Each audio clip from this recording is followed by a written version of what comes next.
法の書物を読んできましたが、見たことがないものだらけ。There's also something here about unlimited power and how to somehow come back despite being thrown down a shaft of an exploding space station.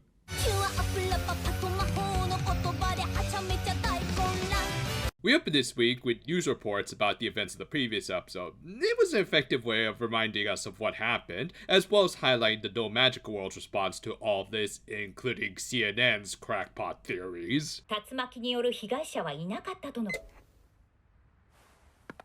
But yeah, the actual plot kicked in with Kota revealing that she was currently powerless thanks to Io. We would learn more about their encounter in the first episode later, but first we had to learn more about Scrappy, or rather the magic time beast known as Kronos, get it as in the Titan of Time and all that, who seemed to be at the center of a black hole.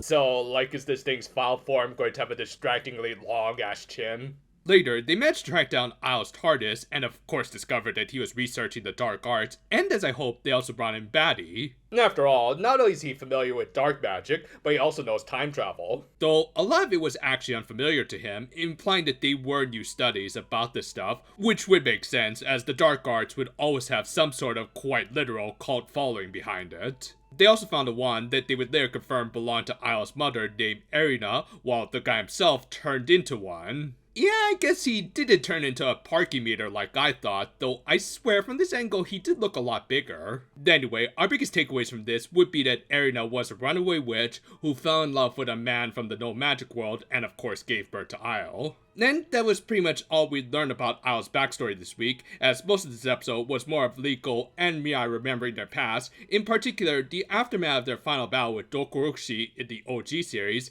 and in turn their original parting with their daughter before she returned as Kotoha. Again, this is just more stuff to highlight Mirai's fears of parting ways with her friends again, but they also did do a good job of showing how much this poor girl just kept on balling all this stuff up, whilst her husbando was often trying to take steps to relieve her of her worries, even though there was really nothing they could do to find Kotoha back then. And a later flashback with Liko would also hint at her wanting to reunite with Mirai during the intervening time at the end of the series, so at least they both want to see each other again. It was decent Yuri, so I can't complain too much, though yeah, they are overplaying this point a little too much. Anyway, speaking of Kota, she elaborated on their enemies and what they were after. Not too surprisingly, Io wanted the power to infinitely relive his happy days with his mother, and yeah, based on the principal's account of when Erina left the magic world, he was probably a full-grown man who was saying he wanted to go back to being a kid. Why does this guy have to feel like one of the most relevant villains ever? Thus, he needed the powers of Rapapa to fully unleash the powers of his little doggo friend. Kota did try to warn him that doing such would likely risk letting his beast stop all of time and space, but again, we're dealing with the worst kind of Gen Zer here. To avoid this, Kota created Hisui as a vessel for her magic, and of course entrusted her with technically, I guess, her grandmother's. Well, to be fair, I have seen some more extreme cases. Interestingly, this is also another one of the few moments where Io genuinely seems shocked at this turn of events. Like, he did seem to know that there was more he needed to do, but not how exactly he would go about it, indicating that his so-called story was still very much incomplete, giving the Precure at least something to work with to defeat him. Later, Mirai learned from her college friends that there seemed to be a string of cases of people being spirited away. And they were being replaced with random statues of stuff like Ferris wheels, pandas, cameras, and takoyaki. Oh great, someone's dumping all of their junk from Disneyland, aren't they? Well, actually, this would lead to an interesting new development that we'll get into in just a bit. For now, Mirai needed to have another plot-induced flashback, though at least this one wasn't entirely Liko-related for a change. Apparently, right before her friend group were about to start their first days in college, they tried to enjoy their last day of not worrying about college bills by going to the bowling alley. And apparently, they were advertising something called the Gem Ball? Okay, either someone doesn't know how to use spell check, or maybe they're just fans of some old 80s cartoons and oh, Toei actually did animate most of Gem's episodes. So this actually might be a reference. The more you know.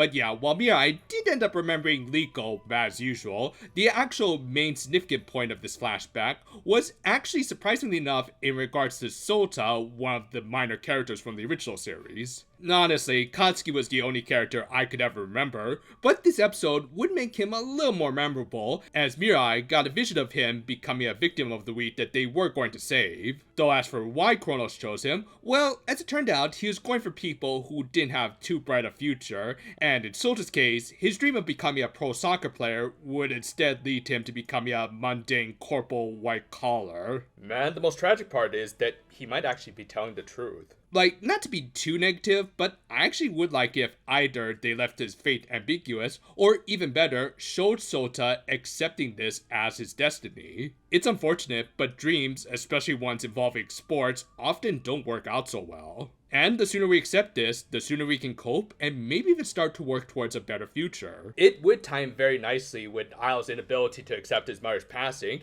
and provide a much better moral about accepting adulthood, unlike certain other shows that will go unnamed. Also, yeah, based on Mirai's friends' accounts, this Time Eater had already likely succeeded on getting a bunch of victims off screen, with Sota only being lucky that he had ties with the Maho girls and their future visions. I really like this, as it does make it feel like their enemy is an actual threat by making a point that our heroines are simply incapable of dealing with every attack, which often wouldn't be the case in a main series show, where the villains would very seldom get any sort of W's. Anyway, Sota was sealed up and had Monster of the Week created out of his greatest fear, which of course was a business suit. Well hey, if you're lucky, maybe a zombie apocalypse will occur and you won't have to go into work. Anyway, this also let the big bad have a typical evil monologue. Oh my god, this thing is even worse than Scrappy. It's Zamasu! Also, yeah, I guess I could make a Raystore reference, as that show also dealt with time travel, but yeah, let's just go with Goku Black. Precure.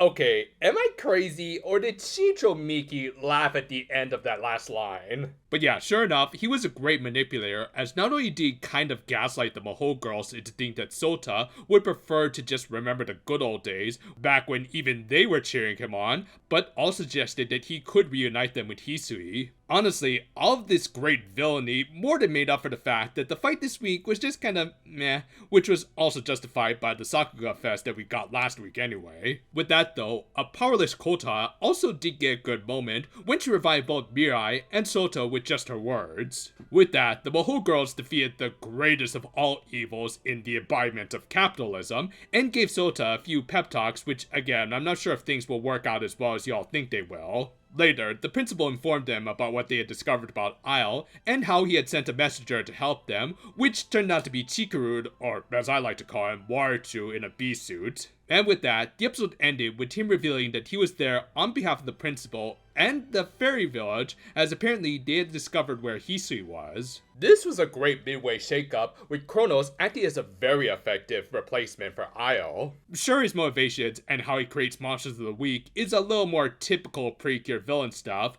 but the way he manipulates his victims is quite interesting. If anything, his stuff really helps to highlight the morals and themes of the show.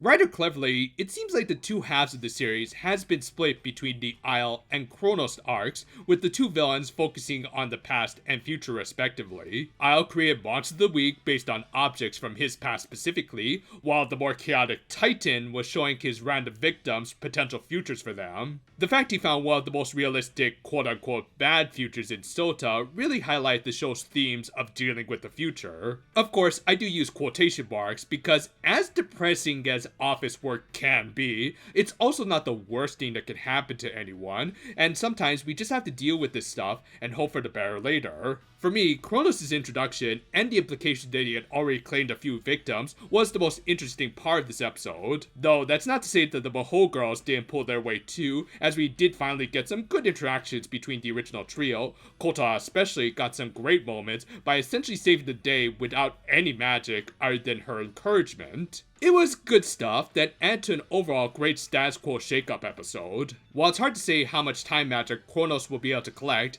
it might at least be a good idea to call in Beerus for this. Thank you for watching, and if you're at all worried about your own futures, well, maybe maybe some of the videos on our channel can help. As usual, we've got one review coming out every day starting today, so at least you know that much about your future. Look forward to Idol Precure tomorrow. Until then, though, for now, my friends, and, well, this universe is doomed. Oh well, gotta move on to the next one, I guess.